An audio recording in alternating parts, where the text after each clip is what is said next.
दोस्तों, पुरातत्वविद अक्सर नई नई खोजें करते ही रहते हैं, लेकिन इनमें से बहुत कम खोजें महत्वपूर्ण कंक्लूजन देने वाली होती हैं। आज हम आपको हाल ही में हुई ऐसी ही डिस्कवरीज के बारे में बताएंगे जिस पर आपको विश्वास ही नहीं होगा। तो चलिए शुरू करते हैं आज की इस वीडियो को। A dead alien. Nowhere Russia में एक मृत एलियन पाया गया। कम से कम ऑल न्यूज वेब द्वारा अपलोड किए इस वीडियो में तो यही दिख रहा है।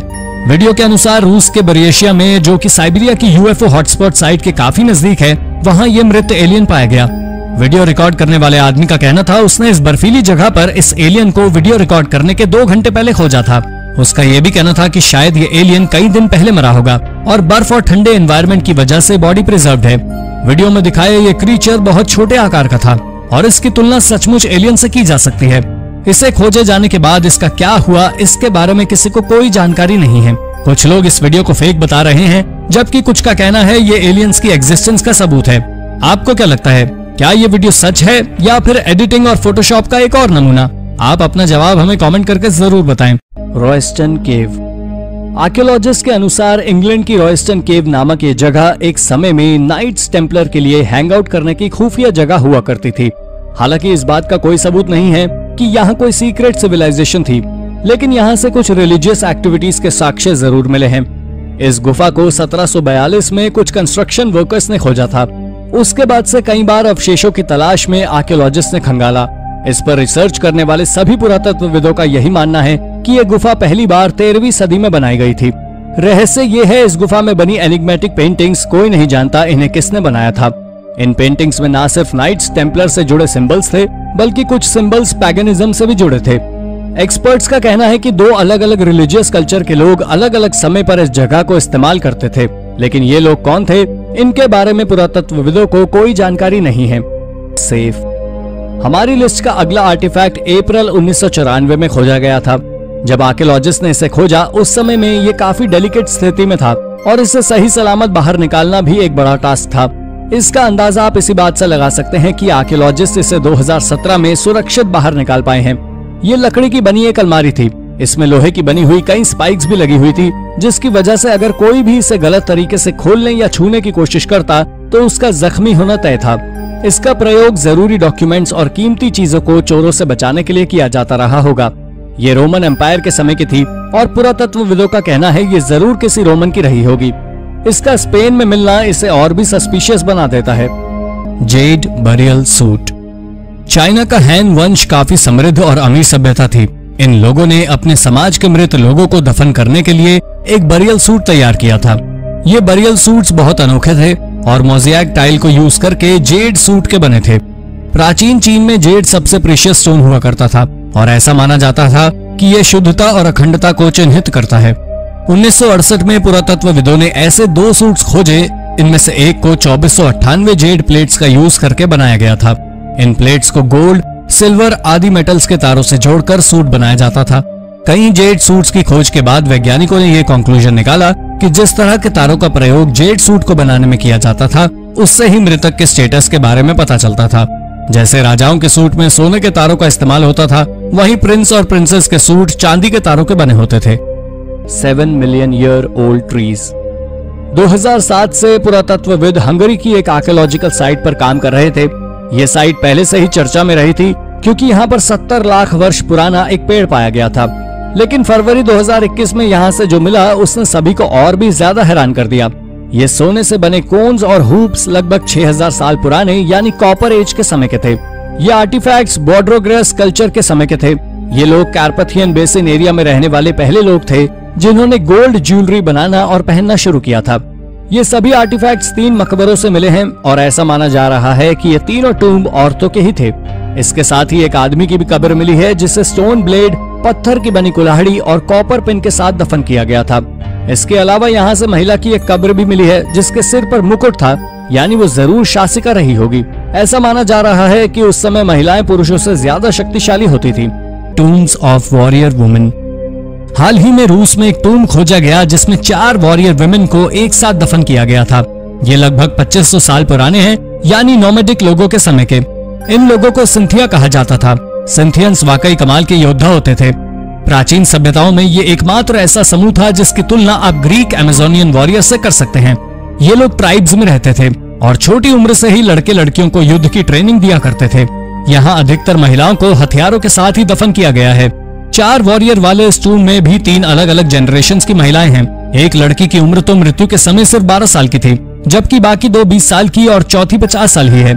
इन सभी वॉरियर वुमेन को घुड़सवारी करती पोजीशन में दफनाया गया है। Unique artefact from Istanbul.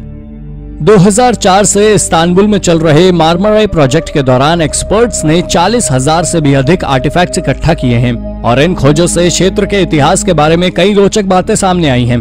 और इन सभी खोजों में सबसे शानदार और रोचक खोज है थियोडोसियस के किले की ये खोज, जो कि बाइजेंटाइन एम्पायर के समय में स्ट्रैटेजिकली काफी इंपॉर्टेंट था। यहाँ से चर्च और वाटर पाइपलाइंस के भी अवशेष मिले हैं। यहाँ से मिले सेरेमिक्स और पॉटरी के अवशेषों की तो गिनती ही नहीं है। मार्मराई प्रोजेक्ट का असल उद्देश्य एशिया और यूरोप को जोड़ने वाला एक रेल मार्ग बनाने का था, लेकिन अब सरकार का पहला उद्देश्य ये सभी आर्टिफैक्ट्स इकट्ठे करना है और कोई नहीं जानता इसमें कितना समय लगेगा, क्योंकि अभी भी यहाँ हर दिन कुछ नया खोजा जा रहा है, जिसमें सबसे रीसेंट डिस्कवरी है 36 जहाजों के अवशेष। कमाल की बात यह है कि शिप्स में आज भी उनकी सेल अटैच्ड है। ये सभी अवशेष 5th से 11th सेंचुरी के बीच के हैं। Strange whole in a bear school.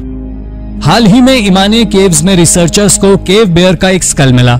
इस स्कल की अजीब बात यह है कि इसमें पीछे की तरफ एक होल है, लेकिन ये होल कैसे आया? ये स्कल 35,000 साल पुराना है। साइंटिस्ट का कहना है कि शायद किसी ने भाले से इसका शिकार किया होगा और इसी वजह से इसके सिर में ये होल हुआ।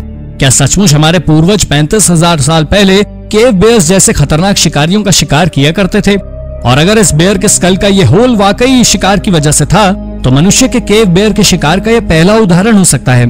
हालांकि कुछ वैज्ञानिकों का यह भी कहना है कि केव में पानी के टपकने की वजह से ये होल हुआ है। Oldest monastic site of Egypt. Egypt की खोजें हमेशा से ही आर्कियोलॉजिस्ट और आम लोगों को आकर्षित करती आई हैं। हाल ही में यहाँ पर दुनिया की सबसे पुरानी मोनास्टिक साइट खोजी गई। इसको पूरी तरह एक्सकेवेट करने में लगभग 3 साल का समय लगा। ये धार्मिक बिल्डिंग 6 सेगमेंट्स में बनी हुई है, जिसमें से हर एक मल्टी स्टोरी बिल्डिंग है। ये इमारतें मिट्टी और बेसाल्ट की बनी होती हैं। एक्सपर्ट्स का कहना है कि ये बिल्डिंग 4th सेंचुरी में बनवाई गई थी। वैज्ञानिक इस बात पर हैरान है कि ये बिल्डिंग नजदीक की रोमन साइट से कई मील दूर मिली है। उनका कहना है कि यहाँ रहने वाले मॉन्क लोगों ने बाकी दुनिया से अलग होकर रहने के लिए इस जगह को बनाया होगा। हालांकि ये बिल्डिंग बहुत हद तक नष्ट हो चुकी है, लेकिन वैज्ञानिक इसे इसकी दीवारों पर बनी ग्राफिटी से पहचान पाए और उनका कहना था कि इन बिल्डिंग्स को 6th सेंचुरी तक यूज किया जाता रहा था। 1st century oil lamp. हाल ही में 1ली शताब्दी का एक ऑयल लैंप खोजा गया। ये लैंप सिसिली में मार्च 2021 में पाया गया। ये लैंप न सिर्फ बुरी तरह डैमेज था, बल्कि इसके कई हिस्से भी गायब थे। ऐसे में पुरातत्वविदों के लिए ये पता लगा पाना बड़ा मुश्किल था कि ये आर्टिफैक्ट कितना पुराना होगा। लेकिन इसी तरह के डिजाइन के आर्टिफैक्ट्स पोम्पई में भी पाए गए हैं और पोम्पई में पाए गए इन्हीं आर्टिफैक्ट्स की वजह से ही साइंटिस्ट इस आर्टिफैक्ट की डेट बता पाए हैं। ऐसा कहा जा रहा है कि ये रोमन काल के किसी अमीर व्यक्ति का रहा होगा और वैज्ञानिक भी इस बात पर हैरान हैं कि इतने साल पहले भी कुछ लोग कला में इतनी बेहतर परख और शौक रखते थे। Russian connection. हाल ही में हुई एक खोज से नेटिव अमेरिकन और बाकी दुनिया में रह रहे उनके एंसेस्टर्स का कनेक्शन सामने आया है। मंगोलिया के बॉर्डर के पास लेक बाइकाल में एक साइट पर एक्सकेवेशन के दौरान आर्कियोलॉजिस्ट को कई तरह के अवशेष मिले हैं, जिनमें रेनडियर बोन्स और कुछ जानवरों की हड्डियां और इंसान का एक दांत मिला है। रिसर्च के बाद पता चला कि यह दांत लगभग 14,000 साल पुराना है। साइंटिस्ट ने इसके जीनोम के बारे में भी जानकारी जुटाने की कोशिश की और इसके बाद जो सामने आया उसने सभी को हैरान कर दिया। ये दांत एक पुरुष का था और उससे भी ज्यादा हैरान कर देने वाली बात यह थी कि इस आदमी का डीएनए आज के समय के नेटिव अमेरिकन, यूरेशियन और पूर्वी एशियन लोगों से मेल खाता है। यानी कि ये आदमी आज के समय में कनाडा और यूनाइटेड स्टेट्स में रहने वाले नेटिव अमेरिकन का सबसे पुराना रिलेटिव माना जा सकता है। यानी कि नेटिव अमेरिकन के एंसेस्टर्स यूरेशिया यानी रूस, मंगोलिया, चीन और कजाकिस्तान के भागों में इवॉल्व हुए थे। उसके बाद ये लोग साइबेरिया से होते हुए कनाडा आ गए और लगभग 10,000 सालों तक बाकी दुनिया से अलग यहीं रहे। लेकिन इन लोगों ने ऐसा क्यों किया, इसके बारे में भी वैज्ञानिक मौन हैं। Christian carvings in USA. जब ब्रिटिश लोग अमेरिका आए तो वो न सिर्फ अपने औजार और हथियार बल्कि संस्कृति और कल्चर भी लेकर आए और इसका सबूत मिला 2016 में, जब मोना के रिमोट कैरिबियन आइलैंड की गुफाओं में आर्कियोलॉजिस्ट को 16वीं सदी के कुछ क्रिश्चियन सिंबल्स मिले हैं। जिस गुफा में ये अवशेष पाए गए हैं वो लगभग आधा मील लंबी है और इसके अंदर करीब 150 इंडिजीनियस मार्किंग पाई गई हैं। इसमें क्रिश्चियन क्रॉसेस और फ्रेजेस भी पाए गए हैं। ये फ्रेजेस लैटिन और स्पेनिश भाषा में हैं। एक्सपर्ट्स का मानना है कि ये सिंबल्स अर्ली यूरोपियन एवेंजलिस्ट से रिलेटेड थे। पुरातत्वविदों का कहना है कि ये मार्किंग्स इस इलाके में रहने वाले उन लोगों के द्वारा बनाई गई थी जो क्रिश्चियन धर्म से प्रभावित हो रहे थे। इस क्षेत्र में क्रिश्चियनिटी के ओरिजिन दर्शाने वाला ये महत्वपूर्ण अवशेष था। द हर्मिट किंग्स लेयर एक समय में एक निष्कासित एंजेलो सैक्सन राजा के रेफ्यूजी के तौर पर यूज की जाने वाली इंग्लैंड की ट्रेंट नदी के पास स्थित एंकर चर्च के नाम से जानी जाने वाली इस साइट, इस केव हाउस को लगभग 1200 साल पहले इयर्डवुल्फ नाम के राजा के लिए बनाया गया था, जिसे 806 एडी के दौरान अनजान कारणों से निष्कासित कर दिया गया था। 796 एडी में इयर्डवुल्फ ने अपने एंसेस्टर्स की हत्या कर राजगद्दी हासिल की और महज 10 साल बाद ही इयर्डवुल्फ के बेटे ने उसे निष्कासित कर दिया। आर्कियोलॉजिस्ट का कहना है ये गुफा सैक्सन आर्किटेक्चर के कुछ उदाहरणों में से एक है। पूरे इंग्लैंड में ऐसे सिर्फ 20 स्ट्रक्चर्स ही पाए गए हैं। 18वीं सदी में English aristocrat sir Robert birth date ने इस जगह को अपने फ्रेंड्स के साथ डिनर करने के लिए भी इस्तेमाल किया। डॉग बरियल्स स्पेन के कैटालूनिया में आर्कियोलॉजिस्ट को हाल ही में डॉग बरियल्स के अवशेष मिले हैं। ये बरियल्स लगभग 4200 साल पुराने हैं, यानी नियोलिथिक लोगों के पिट ग्रेव कल्चर के समय के। ये डॉग बरियल्स बताते हैं कि नियोलिथिक लोगों को अपने पेट से गहरा रिश्ता हुआ करता था। ये डॉग बरियल्स इसलिए भी खास हैं क्योंकि यहाँ इन कुत्तों को उनके मालिक की कब्रों के बगल में ही दफनाया गया है। रिसर्च से ये भी पता चला है कि इन कुत्तों को भी वही खाना दिया जाता था जो उस समय के इंसान खाया करते थे। स्पेन की 4 साइट से 26 डॉग बरियल मिले हैं, जिनमें से अधिकतर की उम्र 6 साल के करीब थी। कुछ कुत्तों की उम्र मौत के समय 1 साल की थी और एक्सपर्ट्स का कहना है कि शायद इन्हें किसी रिचुअल में इनकी बलि दी गई होगी। हालांकि इन रिचुअल्स के बारे में एक्सपर्ट्स सिर्फ इतना जानते हैं कि ये रिचुअल एक्टिविटी स्टोन एज में करीब 100 सालों तक चली। इसके बाद मानव ने कुत्ते पालना शुरू कर दिया। मिडीवल नूबियन कैथेड्रल ओल्ड डंगोला में काम कर रही एक पॉलिश आर्कियोलॉजिस्ट की एक टीम ने रिमोट सेंसिंग टेक्नोलॉजी की टीम ने सूडान का सबसे पुराना नूबियन चर्च खोज निकाला है। इसे 6वीं सदी के मध्य के समय का माना जा रहा है। साइंटिस्ट का कहना है कि यह उस समय की सबसे पावरफुल कम्युनिटी थी। इस साइट पर आर्कियोलॉजिस्ट को एप्स वॉल्स मिली, जिन्हें बड़े आकार की कलाकृतियों से डेकोरेट किया गया है।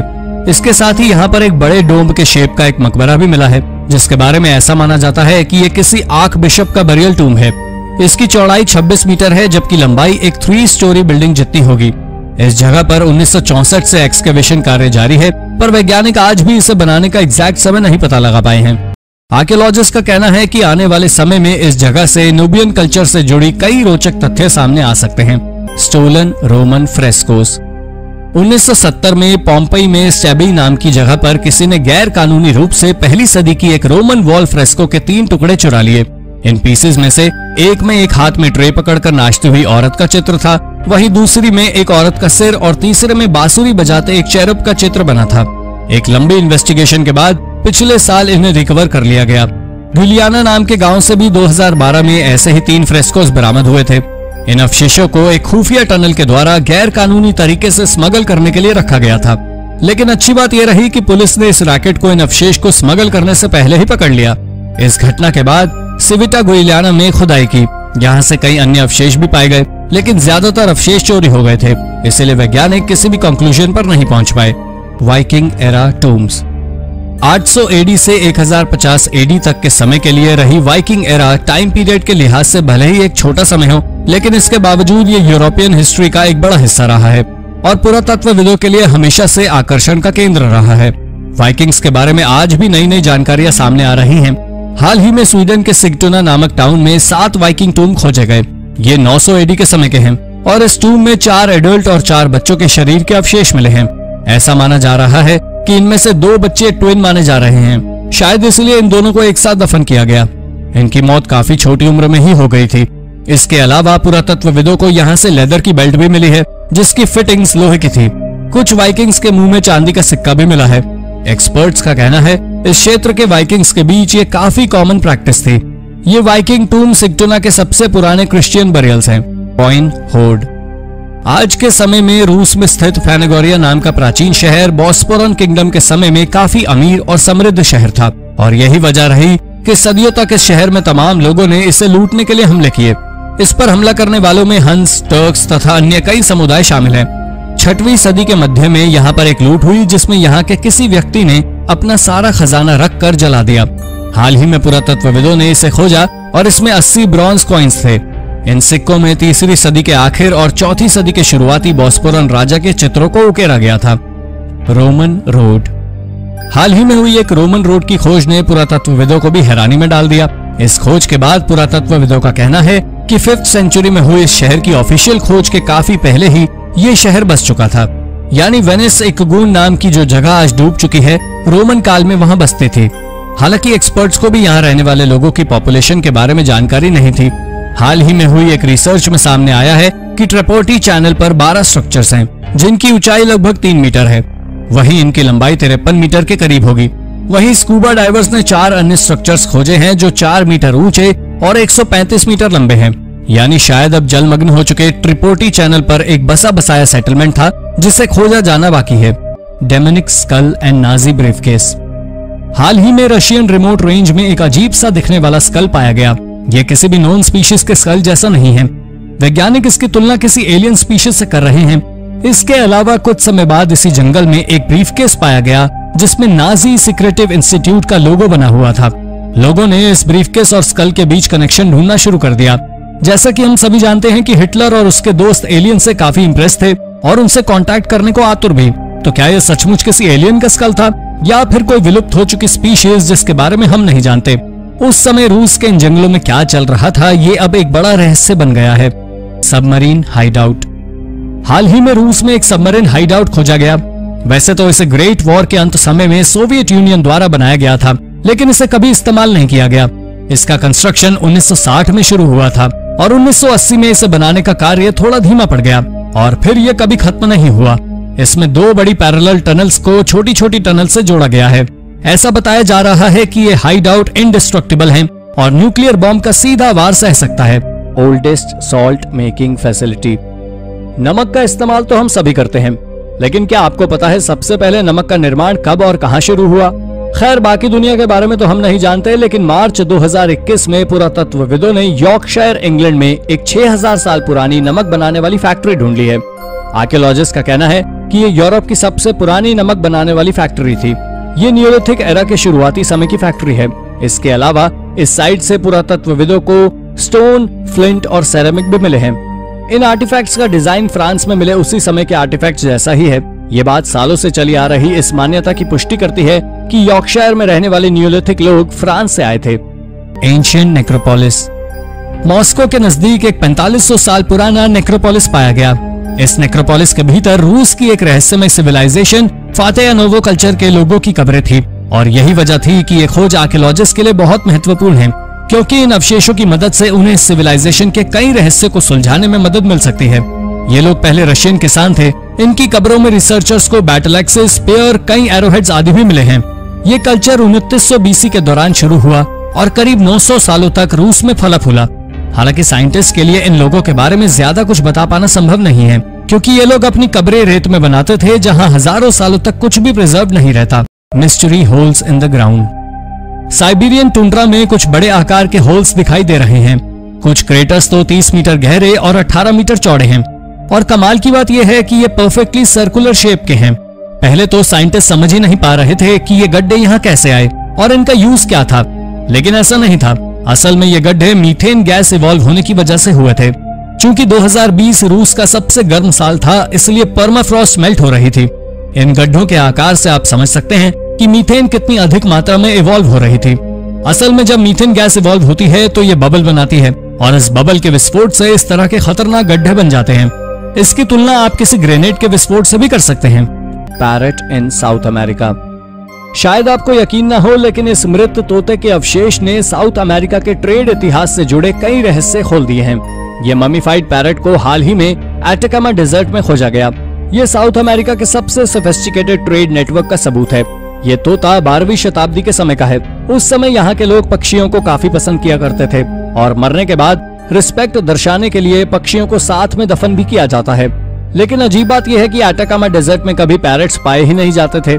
इसका मतलब है कोई इसे लामा कैरावैन के माध्यम से लाया होगा और पूरे रास्ते इसे जीवित भी रखा होगा। लेकिन उस समय ये इतना आसान नहीं था जितना हम सोच रहे हैं। The tomb of the emperor. Terracotta army के बारे में तो आप सभी ने सुना होगा। ये अब तक की सबसे रोमांचक खोज है, लेकिन बहुत से लोग जो एक बात नहीं जानते हैं वो ये कि टेराकोटा आर्मी का ये टूम्ब ऐसी कई कब्रों में से एक है। टेराकोटा आर्मी चाइना के पहले एम्परर क्विन शी हुआंग के टूम्ब का हिस्सा है। हाल ही में इसके पास से हान डायनेस्टी के शासक जिंग का टूम खोजा गया। ऐसा माना जाता है कि जिंग एक जिद्दी और निर्दयी था, जिसने एक बार बोर्ड गेम में अपने कजन को पीट कर जान ले ली थी। लेकिन ऐसा भी कहा जाता है कि उसने टैक्सेस भी कम किए थे और अपना राजकाज भी अच्छे से संभाला। इसका मतलब ये भी हो सकता है कि उसका कजन ये डिजर्व करता हो। जहां एक तरफ टेराकोटा आर्मी में सिर्फ 8,000 सैनिक थे, वहीं जिंग को 40 से 50,000 सैनिकों के साथ दफनाया गया। न सिर्फ ये वॉरियर बल्कि जिंग के साथ फिगरिन, डांसर्स, जानवर आदि को भी दफन किया गया था। हालांकि ये हैरानी की बात जरूर है कि चाइनीज गवर्नमेंट इस ऐतिहासिक धरोहर को महत्व क्यों नहीं दे रही। Beast engravings. जैसा कि हम सभी जानते हैं कि सटन हू एक प्रसिद्ध आर्कियोलॉजिकल साइट है जिसे 1939 में खोजा गया था। सटन हू की खोज के बाद तो वैज्ञानिक आज भी हैरान हैं। ये ब्रिटेन में खोजा गया सबसे बड़ा खजाना है। वैसे तो यहाँ कई रहस्यमयी आर्टिफैक्ट्स मिले हैं। यहाँ से मिले आर्टिफैक्ट से जुड़े रहस्य हर दिन बढ़ते ही जा रहे हैं। इन आर्टिफैक्ट्स की खोज के लगभग 80 साल बाद भी वैज्ञानिक इनके रहस्य सुलझा नहीं पा रहे हैं, बल्कि हर दिन इनसे जुड़ा एक नया रहस्य सामने आ जाता है। जैसे कि ये गोल्ड का बना हुआ बक्कल, जिस पर बनी कार्विंग्स का मतलब वैज्ञानिक आज भी नहीं समझ पा रहे हैं। एक्सपर्ट्स ये भी नहीं जानते इन्हें बक्कल पर क्यों बनाया गया था या फिर इनका मतलब क्या है। Mediterranean whales. लगभग 200 साल पहले एक प्रसिद्ध ऑथर, नेचुरलिस्ट और फिलोसोफर प्लाइनी द एल्डर ने मेडिटेरेनियन सी में ऑकस के व्हेल्स का शिकार करने की बात लिखी थी। लेकिन साइंटिस्ट को यह बात अजीब लग रही थी कि मेडिटेरेनियन सी में कोई किलर व्हेल्स थी ही नहीं। यहाँ तक कि किसी ने भी मेडिटेरेनियन में व्हेल्स की बहुत कम स्पीशीज ही पाई जाती हैं।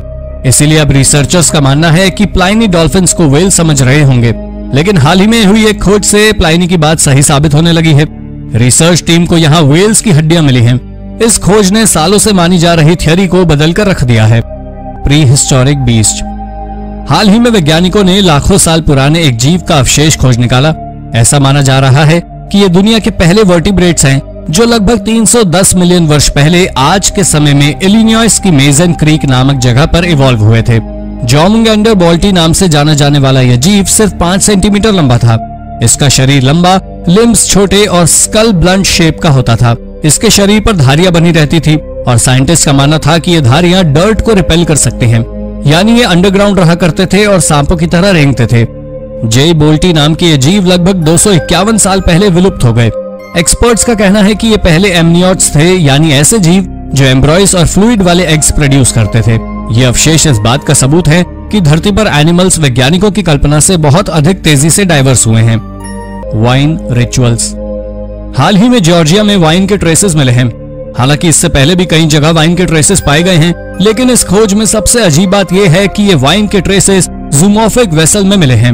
इन बर्तनों का प्रयोग रिचुअल एक्टिविटीज में किया जाता था। ये बर्तन किसी जानवर के आकार का है, लेकिन इसे अब तक पहचाना नहीं जा सका है। इस बर्तन में पीछे की तरफ वाइन को पोर करने के लिए एक होल भी बनाया गया था, लेकिन इसके सिर का हिस्सा अलग हो गया है जिसे खोजा नहीं जा सका। ये बर्तन क्यूरा एरेक्सिस कल्चर के अन्य अवशेषों के साथ खोजा गया। ये कल्चर लगभग 3000 बीसी के समय का है। पुरातत्वविदों का कहना है कि या तो ये वाइन गॉड को अर्पित की जाती होगी या फिर रिचुअल सेरेमनी में पार्टिसिपेट करने वाले लोग इसका सेवन करते होंगे। Bangle of Shivaji. Raigarh fort पर काम करने वाले इंडियन आर्कियोलॉजिस्ट ने हाल ही में कुछ बहुत ही रोचक खोज निकाला। मार्च 2021 में हुई ये डिस्कवरी असल में एक 300 साल पुराना सोने का कंगन है, और अगर वैज्ञानिकों का अनुमान सही है तो ये भारत के महान योद्धा छत्रपति शिवाजी महाराज का है। 1674 में इसे चंद्ररोगी मूर से सीज करने के बाद छत्रपति शिवाजी महाराज ने रायगढ़ के इस किले को अपनी राजधानी बना लिया था। इसके बाद लगभग 10 सालों तक शिवाजी ने इस किले की सुरक्षा बढ़ाने के लिए इसमें कई निर्माण कार्य किए, लेकिन वो सभी असफल रहे। 1689 में इस किले पर मुगलों ने कब्जा कर लिया। इसके बाद 1818 में ईस्ट इंडिया कंपनी ने इस पर अपना अधिकार जमा लिया। वैसे तो इस किले के आसपास 18 गांव थे, इसलिए आर्कियोलॉजिस्ट के लिए ये कह पाना मुश्किल है कि ये कंगन छत्रपति शिवाजी महाराज का ही था या नहीं, लेकिन इसका डिजाइन उनके द्वारा पहने जाने वाले आभूषणों से काफी मेल खाता है। Cannibal Aztecs. हाल ही में मेक्सिको के एस्टेक नाम के मंदिर के कई अजीब राज सामने आए हैं। आर्कियोलॉजिस्ट को मंदिर के अंदर से स्कल, जॉज एवं अन्य प्रकार की हड्डियां मिली हैं, लेकिन ये कोई आम हड्डियां नहीं थी। इनमें कट्स लगे हुए थे और इन्हें जलाया गया था, यानी शायद ये अवशेष इस बात का संकेत देते थे कि सालों पहले इस मंदिर में बलि दी जाती थी। इन अवशेषों की डेटिंग के बाद आर्कियोलॉजिस्ट ने बताया कि साल 900 से 1521 के बीच एस्टेक के राजा और पुजारी देवताओं को बलि दिया करते थे। एक्सपर्ट्स का कहना है बलि देने के बाद ये लोग उन्हें आग में पकाकर खा लिया करते थे।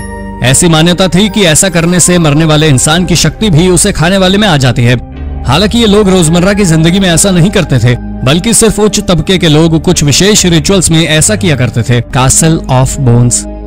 2014 में रूस में आर्कियोलॉजिस्ट को हड्डियों का बना एक स्ट्रक्चर मिला है। पुरातत्वविदों का कहना है ये स्ट्रक्चर 25,000 साल पुराने हैं और इन्हें शिकारी मानवों ने बनाया था। लेकिन ये कासल इंसान या हिरन की हड्डियों से नहीं, बल्कि 60 मैमथ के कंकाल अवशेषों से बनाया गया था। हालांकि ये मैमथ की हड्डियों से बना पहला मेगालिथिक स्ट्रक्चर नहीं है। इसमें 51 मैंडिबली, 64 स्कल्स तथा कई अन्य हड्डियों का प्रयोग किया गया था। इससे पहले भी इस तरह का कासल खोजा जा चुका है।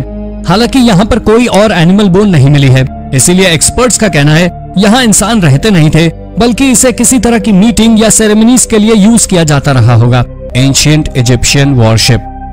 लगभग 2400 साल पहले हेराक्लियन नाम का यह शहर इजिप्ट का सबसे बड़ा मेडिटेरेनियन पोर्ट हुआ करता था। आज की तारीख में इसके रूइंस अबू क्वेर बे में डूब चुके हैं। हाल ही में वैज्ञानिकों को एक रॉकेट वॉरशिप मिला जो हेराक्लियन के नष्ट होने के कुछ समय पहले का ही था। एक टूटे हुए मंदिर के नीचे लगभग मिट्टी के 5 मीटर अंदर दबा हुआ मिला यह शिपरेक इस बात को ध्यान में रखकर बनाया गया था कि यह अच्छी स्पीड गेन कर सके। इसकी लंबाई लगभग 25 मीटर थी और इसका हल इसकी चौड़ाई का लगभग 6 गुना था, जिससे ये पता चलता है कि ये क्विकली मूव कर सकता था और इसे कार्गोज या पैसेंजर्स को ढोने के लिए नहीं बनाया गया था।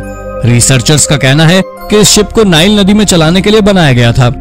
हेराक्लियन ग्रीक और इजिप्ट के कल्चर का मिक्सचर था और इस शिप में भी इस बात की झलक देखने को मिलती है। पुरातत्वविदों का कहना है कि हेराक्लियन सुनामी और भूकंपों की वजह से नष्ट हुआ था। An ancient buried church. हाल ही में रूस में जमीन के अंदर दफन एक स्ट्रक्चर खोजा गया। ऐसा कहा जा रहा है कि यह दुनिया का सबसे पुराना चर्च है। यह स्ट्रक्चर नरियान कला के किले के पास पाया गया है। यह साइट 300 एडी के समय की है। जमीन के लगभग 11 मीटर नीचे यह चर्च पाया गया, लेकिन दुख की बात यह है कि यह साइट पहले से ही यूनेस्को वर्ल्ड हेरिटेज साइट है। इसीलिए आर्कियोलॉजिस्ट यहाँ खुदाई नहीं कर सकते और शायद ये चर्च हमेशा के लिए रहस्य ही बनकर रह जाएगा। आर्कियोलॉजिस्ट का अनुमान है कि ये एक ज़ोरोएस्ट्रियन फायर टेम्पल हो सकता है या फिर कोई क्रिश्चियन चर्च भी। साइंटिस्ट ने एक स्पेशल स्कैनर की मदद से इसका एक इमेजिनरी स्ट्रक्चर बनाने की कोशिश की है। ये एक क्रॉस के स्ट्रक्चर का बना हुआ है। हालांकि इससे भी वैज्ञानिक को विशेष जानकारी नहीं जुटा पाए हैं। अगर ये सचमुच एक चर्च है तो ये 2000 साल पुराना चर्च दुनिया का सबसे पुराना चर्च हो सकता है। The lady of Cao. Lady of Cao Peru की सबसे शक्तिशाली महिला थी। हाल ही में पेरू में लेडी ऑफ काओ नाम की एक महिला का मकबरा खोजा गया। पुरातत्वविदों का कहना है कि यह महिला मौका सिविलाइजेशन की पहली महिला थी जिसने पूरे देश पर राज किया था। लेडी ऑफ काओ का मकबरा बहुत शानदार बनवाया गया था, लेकिन 1700 सालों तक किसी को इसके बारे में पता ही नहीं था। हाल ही में पुरातत्वविदों ने इसे खोज निकाला है। ये टूम काओ वीजो नाम के मंदिर में पाई गई है। उसके टूम में ज्वेलरी के साथ और काफी सामान दफनाया गया था। उसके साथ 2 पादरी, 2 बॉडीगार्ड और एक टीनेज लड़की को भी दफन किया गया था ताकि ये मौत के बाद उसकी सेवा कर सकें। लेडी ऑफ काओ एक उदाहरण है कि जितना हम पहले सोचते थे उससे कई साल पहले से महिलाएं राज करती आ रही हैं। Viking age mysteries. हमारी इस लिस्ट में अगला नंबर है नॉर्वे में मिली इन रहस्यमय वाइकिंग खोजों का। हाल ही में आर्कियोलॉजिस्ट को नॉर्वे से 15 बरियल मून्स और 32 कार्व्ड खाइयां मिली हैं। पुरातत्वविदों को इन्हें खोजने के लिए ग्राउंड पेनिट्रेटिंग रडार का इस्तेमाल करना पड़ा। ग्राउंड पेनिट्रेटिंग रडार को आप प्लैनेट्स की एक्सरे मशीन कह सकते हैं। रडार की मदद से वैज्ञानिकों ने देखा कि लगभग 3 मीटर की गहराई में वाइकिंग रहस्यों का पूरा खजाना है। आर्कियोलॉजिस्ट का कहना है कि ये बरियल 650 से 950 एडी के बीच के हैं। इसी समय को वाइकिंग एज कहा जाता है, लेकिन किसी को भी इस बात का कोई अंदाजा नहीं है कि इन कब्रों में किसे दफन किया गया होगा। रडार में एक शिप बरियल भी देखा गया जिसमें कई ह्यूमन बोन्स हैं, लेकिन बर्फ की परत इतनी मोटी है कि शायद इन अवशेषों को बाहर निकालना कभी संभव हो और वाइकिंग एज के रहस्य हमेशा के लिए अनसुलझे ही रह जाएंगे। द ओल्डेस्ट शू। हाल ही में जर्मन बॉग में पुरातत्वविदों को एक जूता मिला, लेकिन ये कोई आम शू नहीं था। ये 2000 साल पुराना जूता था। वैज्ञानिकों का कहना है कि यह जूता किसी के पैर से फिसलकर कीचड़ में फंस गया होगा और कीचड़ में पड़े रहने की वजह से ही ये प्रिजर्व था। यह जूता जानवर के चमड़े से बना हुआ था और इसे बंद करने के लिए इसमें चमड़े का ही स्ट्रैप लगा हुआ था। इसके साथ साथ इस जगह से आर्कियोलॉजिस्ट को एक सामान लाने ले जाने वाली गाड़ी का पहिया भी मिला है। एक्सपर्ट्स का कहना है ऐसा हो सकता है इस जगह किसी तरह का एक्सीडेंट हुआ हो जिसमें गाड़ी का पहिया निकल गया हो और इससे सही करते हुए इस आदमी का जूता निकल गया हो। बॉग के एसिडिक नेचर की वजह से ये शू बहुत अच्छी तरह संरक्षित है। ये जर्मनी में पाया गया सबसे पुराना जूता है। Stone age रेव्स। अगर मैं आपसे कहूं हमारे पूर्वज भी म्यूजिक बजाकर डांस पार्टीज किया करते थे तो शायद आप विश्वास नहीं करेंगे, लेकिन ये सच है। हाल ही में रूस से पुरातत्वविदों को ऐसे अवशेष मिले हैं जिससे ये बात साबित हुई है। रूस में मिली एक बरियल साइट में अधिकतर मनुष्य के मृत शरीर के अवशेष एल्क टीथ के बने ऑर्नामेंट्स के साथ मिले हैं। ये ऑर्नामेंट्स इन लोगों के कपड़ों के साथ अटैच्ड रहते थे। ये अवशेष करीब 5000 साल पुराने हैं। आर्कियोलॉजिस्ट रीटा राइनो के अनुसार जब ये कपड़े पहनकर ये लोग डांस करते थे तो एक म्यूजिकल साउंड प्रोड्यूस होता था। रीटा ने खुद भी इन ऑर्नामेंट्स को पहनकर 6 घंटे की डांस प्रैक्टिस की। 5000 साल पुरानी stone age dance party culture के बारे में आपका क्या विचार है, हमें कमेंट करके जरूर बताएं। Medieval plague victims. हम सभी जानते हैं कि 14वीं सदी में प्लेग से ब्रिटेन की लगभग 60% आबादी खत्म हो गई थी, लेकिन आज के समय में आर्कियोलॉजिस्ट के लिए सबसे बड़ी समस्या है उन डेड बॉडीज की पहचान करना, क्योंकि मौत के बाद इसके सिंबल्स बॉडी में कहीं नजर ही नहीं आते थे। हाल ही में कंकाल के दांतों पर रिसर्च करके वैज्ञानिकों ने प्लेग विक्टिम्स की पहचान करने का तरीका खोज निकाला है, जिसके बाद पता चला कि प्लेग फैलने की शुरुआती दिनों में विक्टिम्स को बाकी लोगों की तरह ही दफन किया जाता था, लेकिन जैसे जैसे मृतकों की संख्या बढ़ने लगी उन्हें यूं ही गड्ढों में डंप किया जाने लगा। तो दोस्तों, ये थी हाल ही में हुई 10 रोचक और रहस्यमय खोजें। इनमें से कौन सी खोज आपको सबसे रोचक लगी, अपना जवाब हमें कमेंट में जरूर बताएं। ऐसी अन्य रोचक जानकारियां पाने के लिए हमारे चैनल को सब्सक्राइब करना ना भूलें। धन्यवाद।